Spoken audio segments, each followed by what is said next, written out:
report Group 6 about packaging.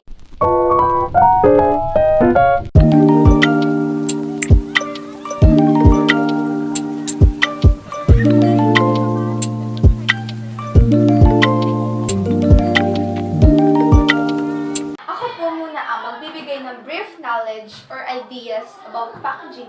Ano nga ba yung packaging? Yung packaging is yung nagka-catches ng attention ng mga new buyers. Siyempre, di ba? Alam naman natin na ang packaging ay siya yung, siyempre pag nakita mo yung product na maganda, yung pagkakabalot, maganda yung mga nakalagay doon sa balot na meron yung isang product is maiinganyo natin na bumili yung mga buyers sa atin kung meron tayong magandang packaging. So, packaging is important also because siya yung magpaprotect ng ating product mismo itself. I'm going to discuss next about ways to make your packaging work harder for you. Una, design for your differentiation. A good design helps people recognize brand and a glance and can also like part features of your product. Yun. To summarize it, a good design or sa isang design ng packaging is mare-recognize ng mga buyer yung product na binibenta ng isang businessman or businesswoman. Kunwari, yung shampoo. Syempre, yung shampoo, di ba? Hindi mo naman makakategorize yun kapag yung packaging niya is sabon. Kunwari, Safeguard, pero yung binibenta mo pala, Palmolive. Di ba? Ganun. Yun lang yung parang pino-point out ng design for differentiation. Parang dun mo na din makikita mismo sa packaging yung mga features ng product mo, kung maganda ba to, kung may side effect ba to, dun mo makikita. Tapos, madi-differentiate mo na, ay, mas maganda kaya tong product na to kaysa sa isa. Yan. That's the main point. Next is, provide valuable information. Your packaging is the perfect place for a product, education, or brand reinforcement. Una, syempre, yung product is, di ba sabi, provide valuable information. Sa sinabi ko nga kanina, yung packaging is siya yung nagsisilbi na makikita mo, makikinyari, ito yung packaging. Makikita mo na kasi dun kung ano yung magagandang features, makikita mo na dun na, ay, ang daming information nito. Tapos, makikita mo na din dun kung maganda ba siya. Tapos, dun mo din makikita yung pag-feedback ng mga buyers sa'yo. Kasi, di ba, reinforcement, parang nagbe-base ka sa feedback ng mga customers mo. Kasi, kapag hindi maganda yung packaging mo, parang sasabihin nila, ay, dito maganda, ayoko dito. Kasi, di ba, sabi ko nga kanina, yung packaging is siya yung nagka-catches ng attention. Kung dun pa lang, sa packaging mo, mag-aara na. Tapos may mas maganda pa sa'yo, di ba? Hindi nila bibilin yun. So, hindi ka makakadami ng bibili sa'yo. Yun po. Next, add more value. Exceed expectation for your customers. Give them well-designed and branded extra they can use. O, diba? Kanina ko pa binabanggit na add more value. Ibig sabihin, syempre, sino ba namang business owner na magbebenta ng pipitsugin lang? Kunwari, yung product niya, ganito lang yung packaging. Diba, ang gara naman yun. Syempre, gusto natin, para sa customers natin is maganda yung magamit nila. Syempre, hindi lang yung nasa pinakaloob. Syempre, yung nasa labas din. Kasi minsan, yung mga customers natin is nagbe-base sila sa panlabas. Kunwari, ay, ang ganda nito, bilhin ko kaya to. Diba, parang nagbe-base sila sa kung ano yung nakikita nila. Like, kunwari, ayan, kailangan yung, kapag nabasa pa lang nila or narinig pa lang nila yung product mo na yun, kailangan dapat, na agad, ay, ang ganda nito. Syempre, kailangan natin mag-exceed expectation ng mga buyer. Syempre, Yung mga buyer, ayaw naman nila na, ay, ang gara pala nito, hindi naman pala maganda. Akala ko maganda, di ba? Kasi minsan, di ba, alam naman natin, kaaminin man natin na, tayong mga customers, minsan bumabase tayo sa packaging. So, that's it. This is the ways to make your packaging work. Packaging catches attention of a new buyer and ground marketplace. It make easy for customer identify the product. Ang sinasabi po dito, ang magandang pagkakabalot ng isang produkto ay nakakaengganyo sa mga mata ng mamimili dahil kung maganda ang packaging na isang maiisip ng customer ay malinis at safe ang produkto ng kanilang binibili. How does packaging affect your business? If a business owner have a good packaging, it will attract customers. Sinasabi dito na kapag maganda ang packaging mo, mas marami kang maaakit na tao.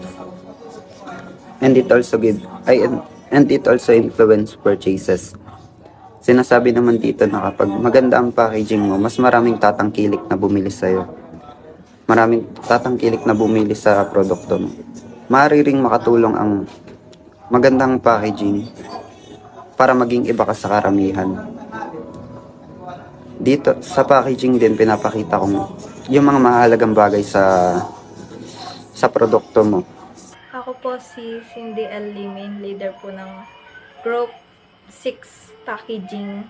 So, represent ko po namin yung part ko dito po sa reporting na ito. So, first is optimize your shelf impact. Shelf impact is the ability of your packaging design to stand out and attract attention among others product on the shelf. So, ganito po. Parang, yung example dito is yung pagka-unique mo. Kunyari po yung kunyari ikaw po girly ka, may hindi ka sa pink, gano'n. Tapos, ang binibenta mo is cosmetics. Tapos ngayon, yung pagpapackaging mo is parang girly. Girly siya na like, magugustuhan talaga siya ng mga girls, gano'n. Tapos, yung mga girls na mahilig sa, sa cosmetics, silang bumili, may kahit silang bumili nun kasi yung packaging mo is kakaiba. Ganun, para pong self-impact, ganun. Parang self-impact, ganun po siya. Tapos, pangalawa is purpose of packaging. Ito naman yung sa purpose ng packaging, na niya dito na yung purpose na ng packaging, yung safe ng pagka-safe ng ng item. Kunyari yung sa kunyari o-order ka sa Shopee. Tapos kaya in-order mo is mga baso na mamahalin, gano'n. Tapos darating sa'yo, may mga bubbles. May mga bubbles na, tapos may sobrang kapal ng karton, tapos may bubbles pa sa loob. Gano'n yung packaging niya. Tapos syempre ikaw, dahil kuwang-kuwa na ni seller yung tiwala mo, bibili ka ulit sa kanya ng same item para gamitin. Kasi yung pagka-packaging niya, nagustuhan mo. Kasi safe nung dumating sa'yo. Walang basag, walang bawas. And we're moving to main functions of packaging. First po dito is yung protection. Ito yung protection, yung parang yung kanina na purpose lang po ng packaging. Yung pagka-package mo na darating sa'yo, sobrang safe, walang bawas, walang basag, walang kahit ano. Tapos dun sa protection, papasok dun si containment, which is yung sisidlan ng item. Ganun yung kunyari yung sa Shopee din. Yung sisidlan ng item na, syempre kung wala siya sisidlan, paano siya mapoprotect, di ba? Kunyari, example na lang po yung sa sardinas. Syempre, alam nga namang i-plastic lang siya, di ba? Alam nga namang wala siyang can. Isipin mo na lang na ganun, di ba? Ang word. Tapos, parang kang kainin kasi plastic lang yung niya, cover niya, yung containment niya, sisidlan niya. Tapos, papasok din doon si convenience. sa convenience niya, yung kunyari sa 552 na po, yung sa can, may makikita ka doon na, na kung ano yung ginawa. Okay, sa silka, papaya, gano'n. Makikita mo doon na 7 days, puputi ka. Gano'n na. Parang yun yung assurance mo. Yun yung assurance. Tapos, papasok din dito si communication. Kaya rin sa, ito magkarugtong ko, irurugtong ko tong communication tsaka convenience. Ganito yan. Diba, order ka sa FB, sa communication to Order ka sa FB. Ngayon, may nakita ka ng item na nakapagpaan ng ng mata mo, ng attention mo. Siyempre, mag-chat ka kay seller. I-BPM mo siya, i-DM mo siya na patingin po ng when worn ng dress na ito or kahit ano pa man na damit ito. Tapos magsasend siya ng when worn sa'yo, tapos magtatanong ka kung may sira po ba.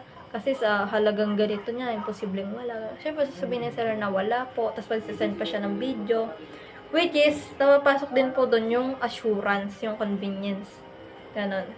Tapos, siyempre, pag nakuha niya na yung yung tiwala mo, yung assurance, nakuha na niya yung assurance na gusto niya para bilhin yung item mo, bibili niya na yun. Kasi, which is may protection na, may containment, may convenience, may communication na. Sino pa bang di bibili, diba? So, yun lang po yung 4 main functions of packaging. Again, thank you po ma'am sa pakikinig. This is Group 6 po, report about packaging. Salamat sa pakikinig mo. Thank you, ma'am. Ma'am, thank you, ma'am. Nakakasad, ma'am. Ikaw lang yung nakikinig sa amin, ma'am. Salamat, ma'am. Sana po mag-enjoy kayo, ma'am, sa report namin. Thank you, ma'am. Thank you, ma'am. Thank you, ma'am.